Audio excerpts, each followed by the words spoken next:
ही बांगडा मच्छी आहे आणि कट केलेली आहे. खायला एकदम अतिशय टेस्टी आहे आणि कमी साहित्यात होणार.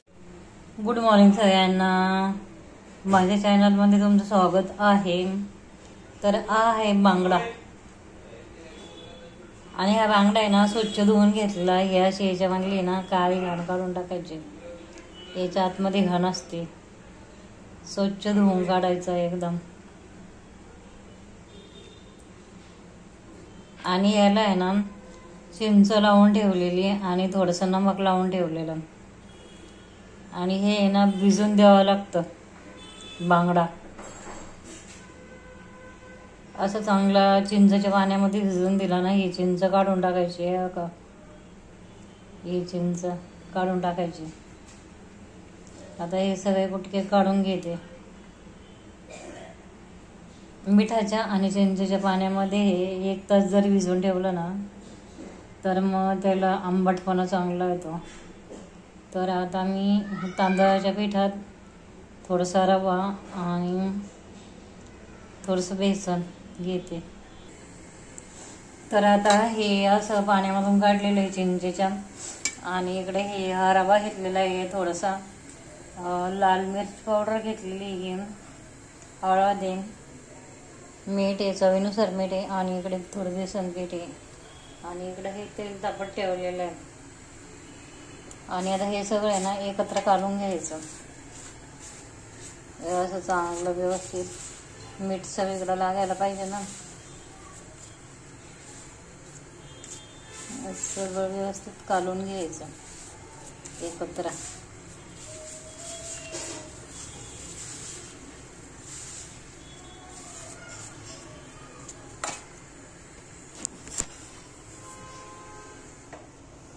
आणि आता हे असं याच्यामध्ये टाकून घ्यायचं, कालवून घ्यायचं चांगलं मच्छीला, आणि हे असं लावून घ्यायचं.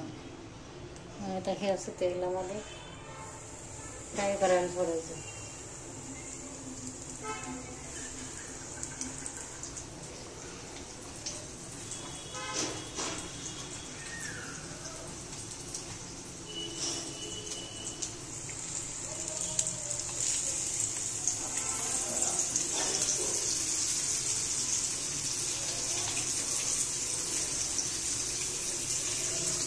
ही बांगडा मच्छी आहे आणि त्याचे कट केलेले आहे, अर्धे अर्धे तुकडे केलेले आहेत.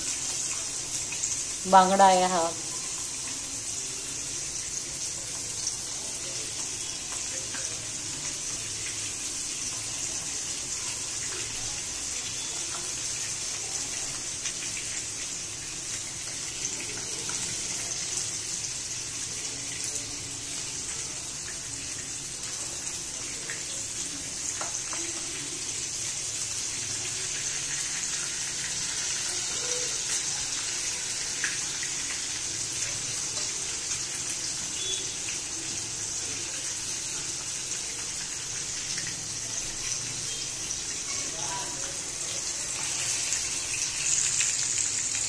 आता हा बारीक गॅसवर शिजवायचा आहे.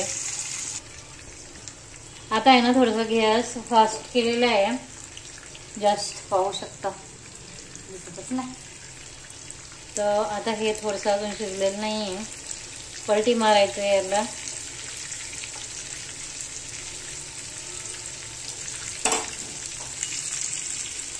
आता थोडंसं याला आहे ना पलटी करायला हवा.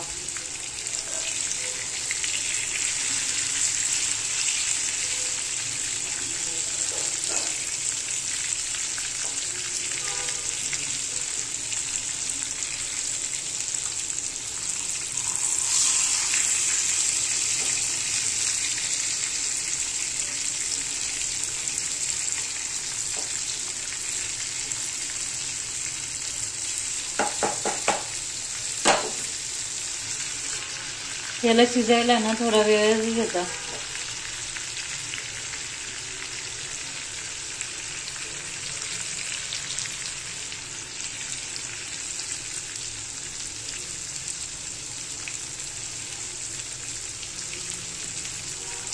याला काही जास्त मटेरियल लागत नाही. याला फक्त काय लागतं, कोण कोण तांदळाचं पीठ घालतं, तर मी बेसन पीठ टाकलेलं आहे आणि रवा टाकलेला आहे.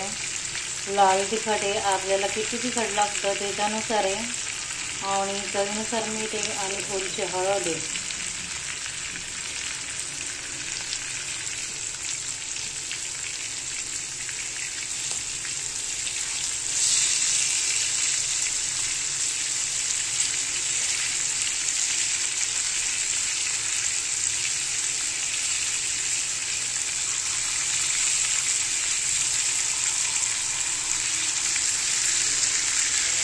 एक दिवस आहे ना मी फिश करीचा पण व्हिडिओ टाकणार आहे.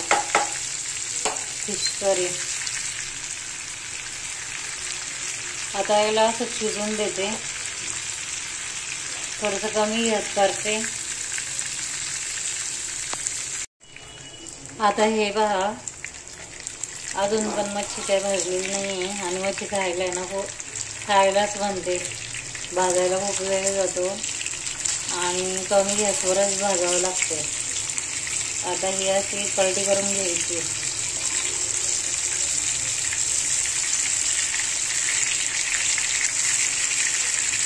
ही अशी पलटी मारून घ्यायची.